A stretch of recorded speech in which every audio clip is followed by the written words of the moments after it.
In my mind, there's one choice for roofing around here, and I'd go with your best choice. Whether it's time to replace your roof or repair it, Best Choice Roofing provides top-notch roofing services tailored to meet the unique needs of Detroit homes and businesses. They serve the region and inside the city of Detroit, too. You can find out more at bestchoiceroofing.com/Detroit. That's bestchoiceroofing.com/Detroit. Or call 313-474-7031. That's 313-474-7031.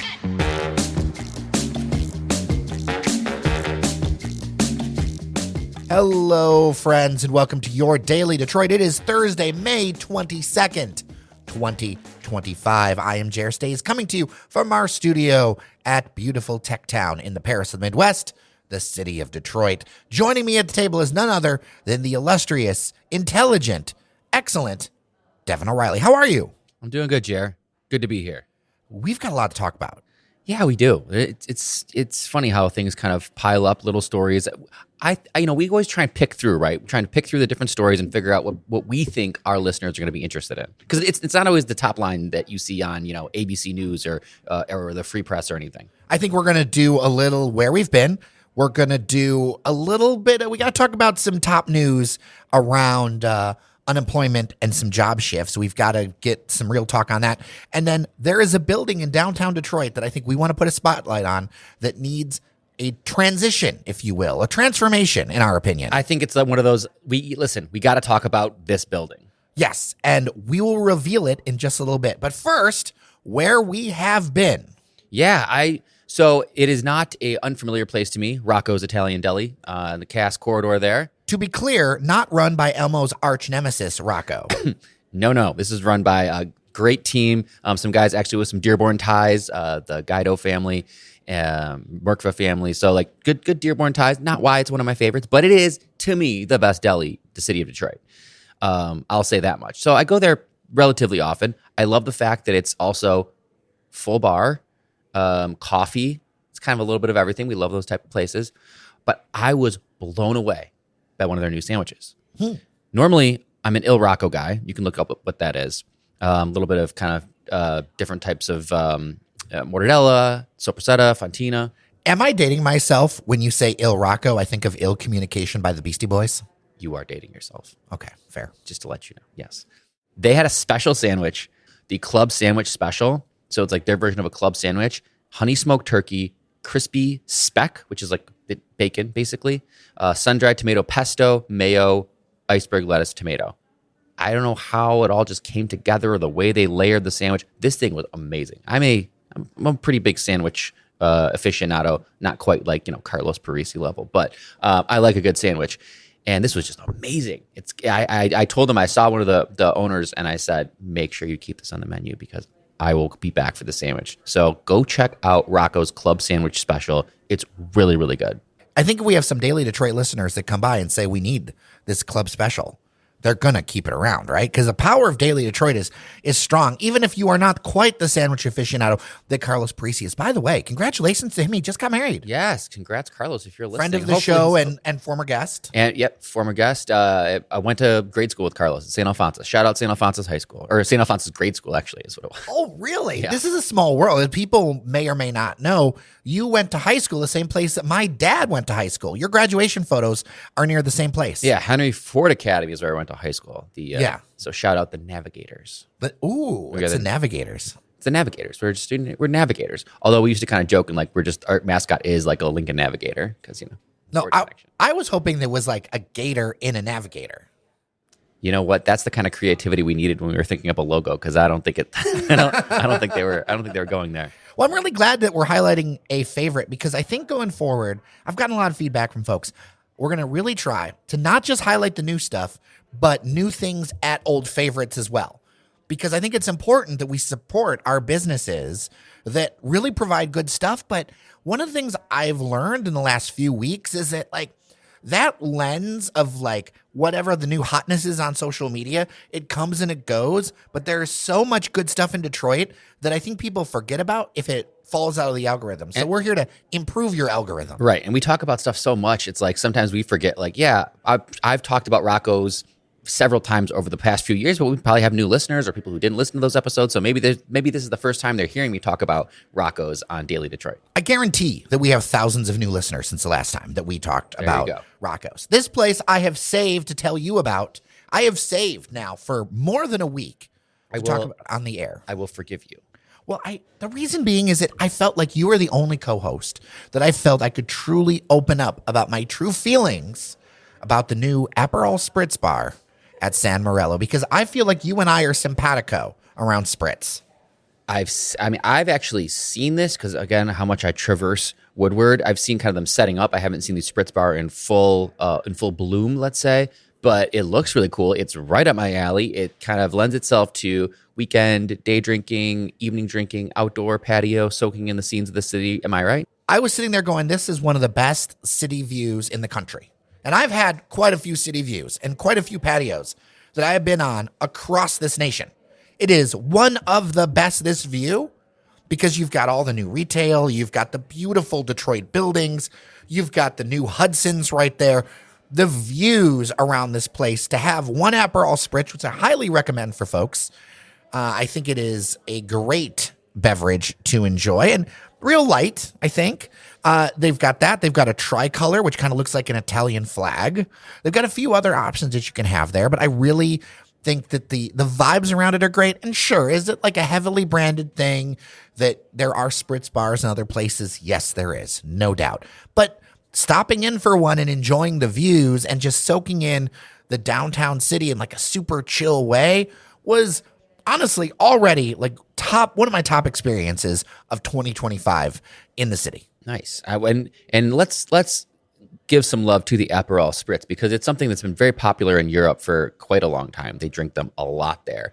And it's such a good warm weather, easy drinking. Like you said, it's light. You can have a few of them. It kind of replaces, instead of drinking wine or instead of trying to drink a beer, you have yourself a Spritz. It's light enough. I mean, it's still, don't let anybody put club soda in your Spritz. It should really just be the Prosecco, the Aperol. I mean, maybe a splash of club soda. Oh, they did a dash of club soda. Yeah, but don't let them over club soda. Oh, they did. You still want to taste it. So it's very, very light, very easy to drink. It's a great, great warm weather drink. And it's fun. I hope it replaces the mimosa. I think also works as a great brunch cocktail. Do you think the mimosa is overrated? For sure. I think it's too sweet. This is coming from someone who has downed gallons of mimosas in my hardcore brunch days. Are you a vampire for Bloody Marys? I'm not a big Bloody Mary fan either. They're kind of heavy. I don't like when there's a lot of seeds in them.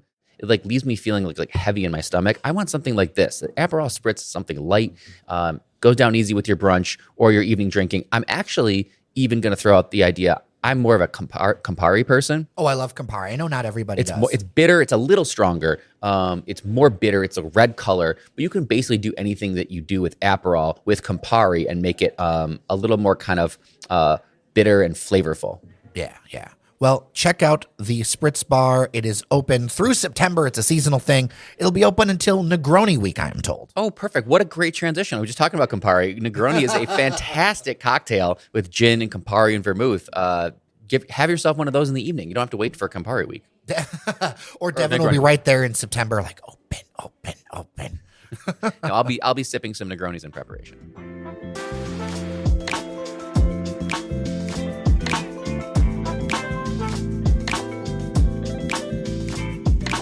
Let's switch gears to something a little bit more serious. Mercedes-Benz is moving 400 corporate jobs from Farmington Hills to Atlanta. The German automaker is maintaining and expanding its R&D presence in Michigan, about 200 jobs, while creating their North American headquarters, consolidating it in Georgia. Moving a automaker headquarters from Michigan to Georgia. People don't realize there are large foreign imprints here in Michigan moving these jobs, and these aren't layoffs. These are jobs that these people are going to be offered to move to Georgia. Georgia is this is unfortunate for us. I'll just say, why would I support Georgia? But they are taking a lot of jobs right now. I mean, Georgia is definitely a incoming state. The jobs are going in, people are going in there, investment is going in there. They're very aggressive about luring jobs. And this is a discussion we have. Let's do a bigger thing, Jer, is how much do we fight for these big projects, these big jobs, these these companies to be located, guess what it takes? Guess what Georgia's doing, Jer? They're handing out incentives. They are making it very easy and cheap for big companies to move jobs, move headquarters, move operations to Georgia, and it's working for them. And I know a lot of people don't think that we should be doing that in Michigan, but you have to live with the results if you don't think that. And this is kind of a microcosm of that. Here's a statistic that I think we need to be sober about around the auto industry. Nearly 20 auto plants have opened in the United States since 2004. Only 4 have been in Michigan. And that is needs to be an awakening for folks that although 4 is great, we are no longer being that center. And we are being forced into, well, I think there's 2 things. I think one, I think the general population needs to understand that we are in a transition away from auto, whether we like it or not, because we are being forced into that transition. We need to be open and ready to more industries, supporting those industries, taking some of the knowledge we know from automotive and applying them to other areas. But also, we need to be real about why are they not picking Michigan and understanding like, it's not like these people are living in total abject poverty down south with these automotive jobs, and we need to be competitive. Yeah, and so there needs to be a frank discussion on how we get competitive. And I'm not sitting here saying it has to just be all about throw more money at companies to come here. That's a piece of it. We do have to make ourselves a friendly climate for business. But there's other ways in terms of attracting talent, because there's the chicken and the egg, Jer. I think without getting too deep into the weeds, you can attract jobs and hope that the talent follows that or stays with that, or you can try and attract the talent and then hope the jobs follow. I'm fine with either one, and maybe it's an and approach, but those are the 2 ways you do it, and there probably aren't other ways. It's those 2. And going to the Automate conference like I did, and we talked about it a bit on the podcast, manufacturing, to the extent it comes back, is not going to look like it did. And you just have to be ready for those kinds of jobs.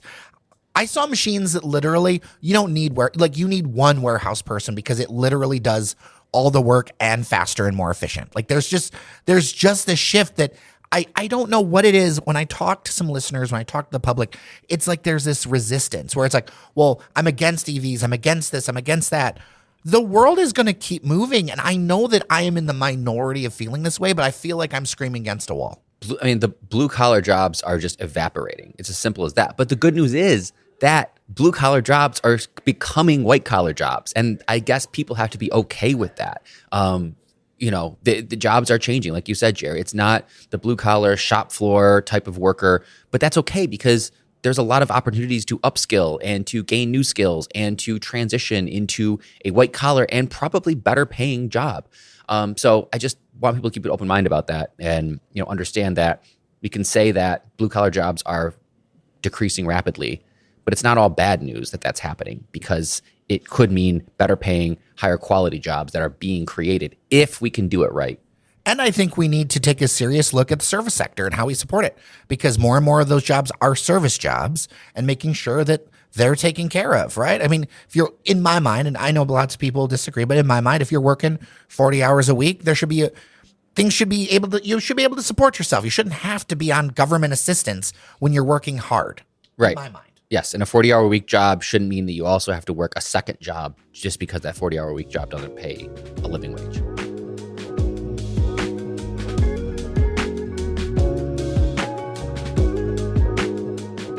Let's change scenes a little bit here and talk about a building that you noticed, Mr. O'Reilly, and I agree with you. We need to talk about in downtown Detroit. They literally gets no attention, I think. Yeah, something's happening. Or something's not happening is the problem. I drive by this building almost every day, and I don't know, one day it just hit me, like, we need to talk about this because we've only heard good news, and that's fine. We've talked about the different skyscrapers, and at one point and the mayor, to his credit, was touting the fact that there were no more abandoned skyscrapers in downtown Detroit. Every skyscraper left was either fully remodeled, under rehabilitation, under restoration, being built, yada, yada, yada. That's not true. No. Anymore. There is a skyscraper that is completely abandoned and I would say either on the verge of or currently dilapidated. And that's the AT&T building. Right there, kind of on Michigan and Cass. It's a weird structure. You and I were talking about it. It's got a very old part and a very newer part, and they're kind of like mashed together. It's interesting because it is actually 3 parts. So there was a 7-story building built in 1919. Then they added 12 stories to that building in 1928 above it. And then the new wing was added in the 1970s. So it's a 3-parter. Reminds me a little bit of the Hudson's building, and it was kind of hodgepodge together. And there's the reason we call it AT&T building, and I want to because we're going to be clear about this. Don't go, hate mailing AT&T. It is not there anymore. Like, there's a logo on it, but nobody works in there.